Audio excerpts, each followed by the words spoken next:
Okay, I think this is a first. I did my searches. I think I'm going to be the first to review this amazing Pacific Northwest single malt whiskey, Wanderback Batch 1. Stay tuned.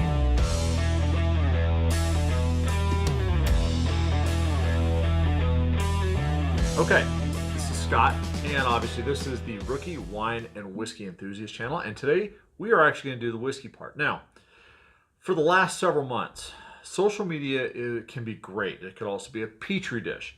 Well, one of the great aspects of it, it kind of gives you a heads up as to when, especially when you are immersed in a subject.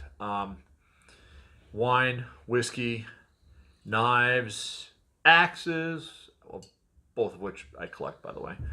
Um, anyways, so this company called Wanderback started popping up on my Facebook feed several months ago.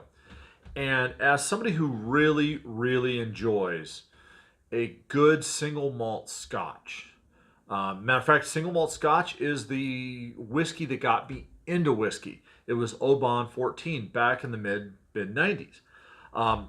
But one of the great aspects of whiskey is the different experimentations that are going on. You know, Scotch whiskey has its rules, bourbon has its rules, rye has its rules.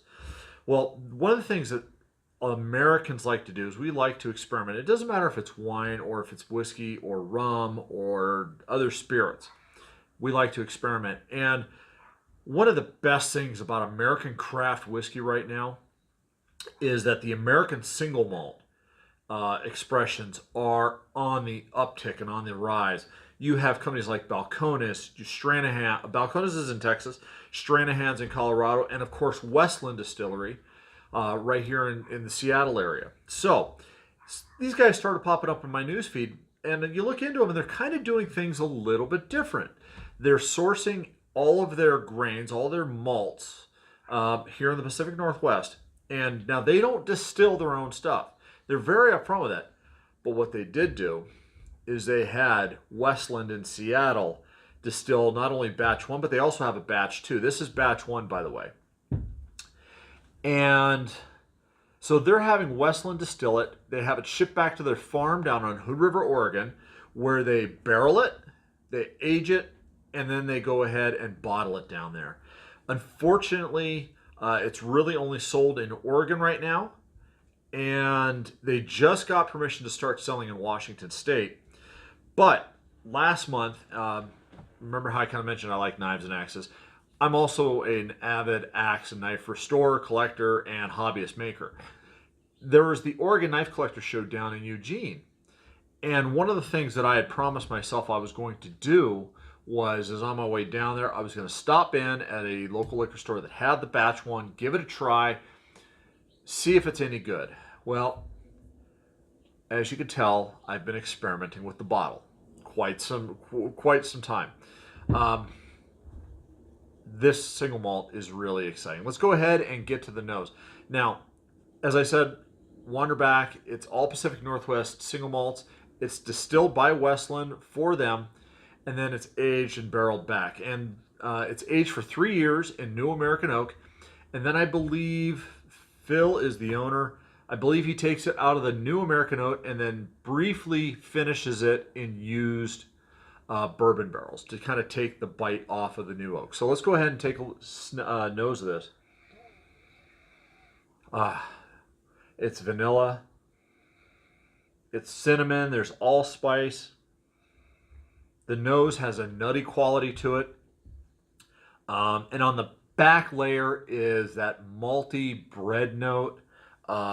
Almost like a warm, oh boy, I don't want to say sourdough bread, but a warm sourdough bread is really what comes up. And that might be the bready note with the spices.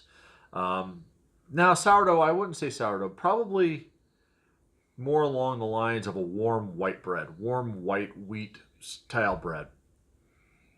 Anyways, let's go ahead and get on the taste on this.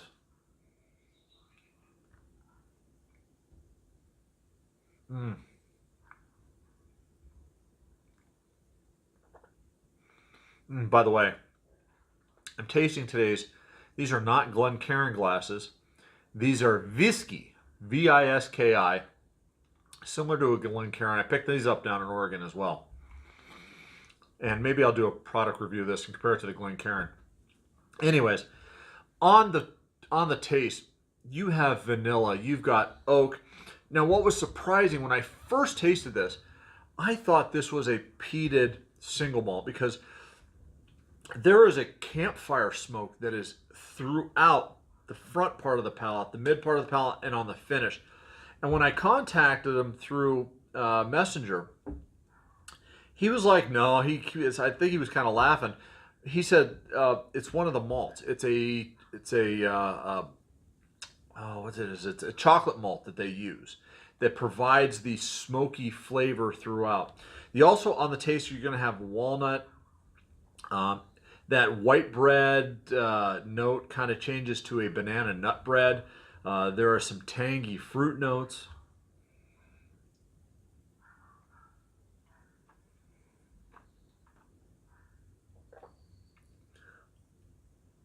This is definitely an American single malt that is best served and savored sips at a time. The finish on this, all those flavors go to a very all malt note with that lingering smoke.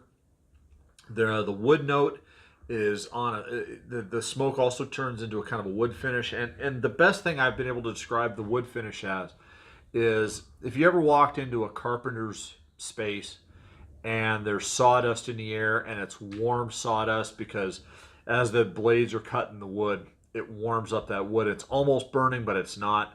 That's kind of the flavor I'm getting on the finish. Boy, I tell you, this is exciting to have this particular one. Now, my wife is going to Cannon Beach with her girlfriend this coming weekend, and I've already asked her to pick up another bottle of Batch 1 if they can find it, and she's going to have to pick up 2 bottles of Batch 2. Batch 2 is finished in rum casks. So, anyways, let's go to a score. Score on this, I'm going to say, boy, this is a new batter. You know, when it comes to the hitting lineup of whiskeys, this guy just hit it out of the park with this Batch 1. I am truly, really impressed. And, you know, this last weekend I was tasting wines with my wife in Walla Walla, and a couple wines I had, one in particular that really made the hair on my arm stand up on end. For a American single malt whiskey, this has done it. It has made the hair on my arm stand on end. This is a solid 91 out of 100. There's no bitterness, with what you see with a lot of American single malts. There's no tartness. Boy, I tell you, Wanderback, you guys are doing it well. I cannot wait to see what Batch 2 gives me for flavors. Other than that, you know, I do have some other whiskeys I'm looking forward to reviewing, but it's going to be hard to really, for such a young whiskey, a 3-year-old whiskey, it's going to be hard for this to compare. So, anyways, listen, thank you very much for tuning in. If you like the video, go ahead and hit the thumbs up. It really helps out with the algorithms so more people can see it. If you have any questions, go ahead and place the comments down below. Have you had Wanderback? Let me know what you guys think. Do you guys get the same notes that I'm getting? If you have somebody that you want to share this video with, go ahead and share. Subscribe to the channel. When you hit subscribe, make sure you hit the bell button. That way it notifies you when I go ahead and upload a new video. You know, I'm looking forward to the next couple weeks. I've got some new wines as well that my wife and I picked up. Kind of give you guys a heads up. I'm not a rosé guy, but I found a dry Washington State rosé that was made 100% from the Nebbiolo grape. It's amazing. We're going to review that as well. So, anyways, remember, folks, life is too short for either bad wine or bad whiskey. Please drink responsibly. Salant and cheers.